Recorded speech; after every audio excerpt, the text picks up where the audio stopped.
Every week, Epic Games has a free game available for you to get. For this week, we have an epic quest to reclaim what has been lost, so I'm going to go over and give my thoughts on the journey in this review. Hey, welcome to Altogether Games. I'm the Altogether Gamer. I love games of all kinds, and I'm here to go over and share my thoughts on if this week's free epic game is worth your time. If you enjoy review videos, make sure to hit that like button, subscribe to the channel, and hit that bell to be notified of future uploads. This week we have an epic journey of the dwarves of the Lord of the Rings series from J.R. Tolkien as they seek to cleanse the remaining evil from the greatest city ever made by them, but lost to the evils of the Balrog, Moria. But is the Lord of the Rings Return to Moria going to leave you seeing red like the Eye of Sauron, or have you cheering like a dwarf who just found a gigantic chunk of mithril? The Lord of the Rings Return to Moria is an action survival game that can be played either solo, or you can host a game for up to 8 friends to play together. Find resources, build a base of operations, gear yourself up, and discover the secrets of what has been long left behind in Moria. The graphics are a thing to be amazed with, since there are so many destructible items to interact with. Wooden barrels and crates, piles of rock and debris, and even the walls designed for mining react to where you hit them, leaving shelves and tunnels in your wake. As you get new gear, it changes the clothes that your dwarf has on. Character creation gives you so many options as well, so you're able to make enough dwarves to whistle while you work. Talking about whistling, the dwarves do sing a catchy tune when digging in the mining areas. This is on a button prompt, so it is optional. That is comical and entertaining at the same time to pass the time when you're digging.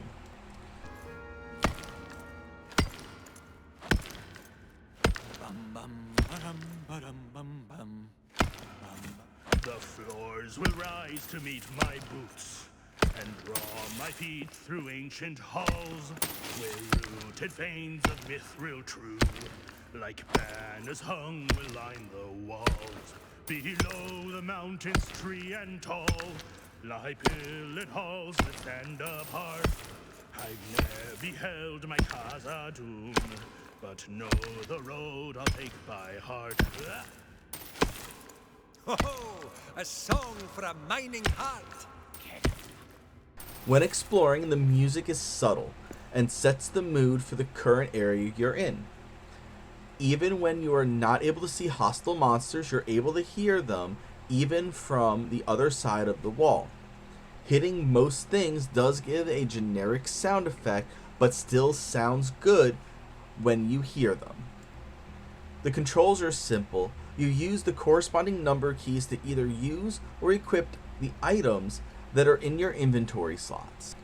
The left and right mouse buttons are used for attacking and blocking, and if you don't want to block, you can also dodge roll to avoid bigger attacks. I do feel it's always worth mentioning, but all the key bindings are subject to your whims, since you are able to remap all of the action keys to your liking. Menus are easy to navigate, and when crafting, it uses both the items you are currently holding and the ones in nearby storage within your base.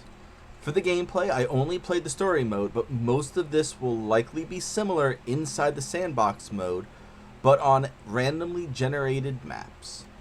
The gameplay has you searching for resources to build your base, keeping yourself with food and drink, and also don't forget to have a bed to catch some Z's as well. To me, it feels like games like Minecraft or Ark Survival without having the first thing you do be punching a tree. There are a lot of dangers from wild beasts of many kinds and even from the leftover orcs, so you're going to need to gear up and grab an axe to make your exploration just a little bit more safer. But how safe can things really be with evil traces left behind by the Balrog?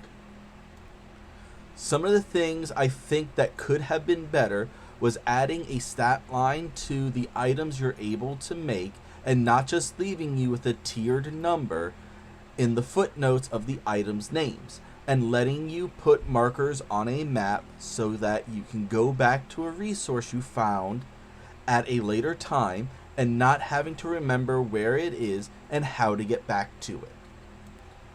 Without going into everything that was done oh so right, things just feel so amazing. You do not always get survival games that make building so easy by letting you use all the storage in the area for crafting and making food. Being able to have 8 people playing together is also a nice touch as well, so you can just chill out with a large group of friends. Overall, Lord of the Rings Return to Moria gives an amazing survival experience with a lot of options for base building to go along with a large amount of exploration while staying true to the world of the Lord of the Rings. Overall, I give Lord of the Rings Return to Moria 5 giant lumps of mithril out of 5. If you did make it this far into the video, I am trying to do reviews of each game that Epic puts out for free every week. I would also like to do other free games available online, so if you have any suggestions, leave a comment down below, and a thumbs up goes a long way to helping to support this channel, along with driving me to make more videos like this one, as well as improving what I do. And don't forget to hit that subscribe button for more reviews on the next epically free game.